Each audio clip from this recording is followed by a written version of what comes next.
Hello friends, welcome to 10+ academy.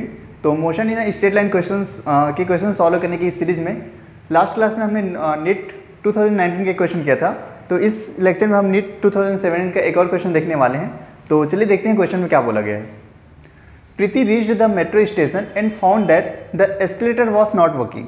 C walked up the stationary escalator in time t1. On other days, if C remain stationary on the moving escalator, then the escalator takes up in time t2. The time taken by her to walk on the moving escalator will be। ठीक है, तो चलिए question को समझने का कोशिश करते हैं। क्वेश्चन में क्या बोला गया।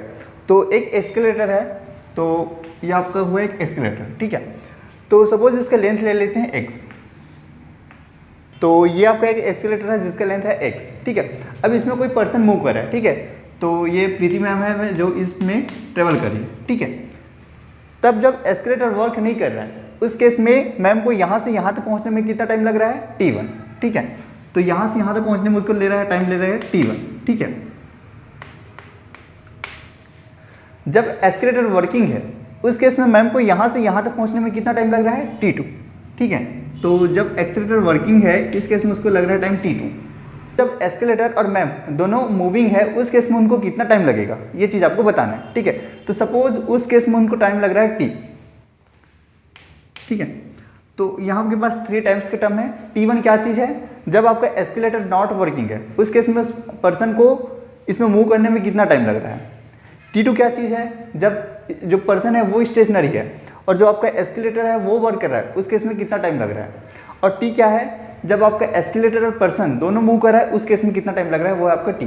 ठीक है, तो आपको मालूम है कि जो एस्केलेटर का लेंथ तो फिक्स है। ठीक है, तो फर्स्ट केस में उनका वेलोसिटी कितना होगा, तो वेलोसिटी आप निकाल सकते हो क्या, डिस्टेंस अपॉन टाइम। ठीक है, तो डिस्टेंस x है और टाइम लग रहा है t1, इसको बोलते थे v1 वेलोसिटी। ठीक है, तो ये क्या होगा, पर्सन का वेलोसिटी जब आपका एस्केलेटर नॉट वर्किंग है।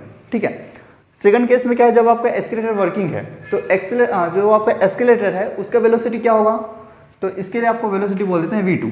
ये होगा आपका डिस्टेंस अपॉन टाइम, और जो आपका एस्केलेटर वो ले रहा है टाइम t2। ठीक है, तो ये हो जाएगा क्या, जो एस्केलेटर है इसका वेलोसिटी, v1 क्या है, इस पर्सन का वेलोसिटी। अब थर्ड केस में आपको क्या बोला है, जब आपका एस्केलेटर और पर्सन दोनों मूविंग है इस केस में आपको कितना टाइम लगेगा। ठीक है, तो सपोज इस केस में उसको लग रहा है टाइम t। ठीक है, तब इस केस में उसका नेट वेलोसिटी क्या हो जाएगा, v। तो नेट वेलोसिटी v हो जाएगा v1 + v2। ठीक है, अब v को आप क्या लिख सकते हो, तो डिस्टेंस तो आपको मालूम है x है, और सपोज दोनों मूविंग है उस केस में उसको लग रहा है टाइम t, तब इस केस में आप वेलोसिटी को क्या लिख सकते हो, x/t। ठीक है, v1 कितना है, v1 आपका x/t1 और v2 है आपका x/t2। ठीक है, तो x का टर्म आपका सिंपल कैंसिल हो जाएगा, तो 1/t हो जाएगा 1/t1 + 1/t2। ठीक है, यहाँ से आप टाइम लिख सकते हो,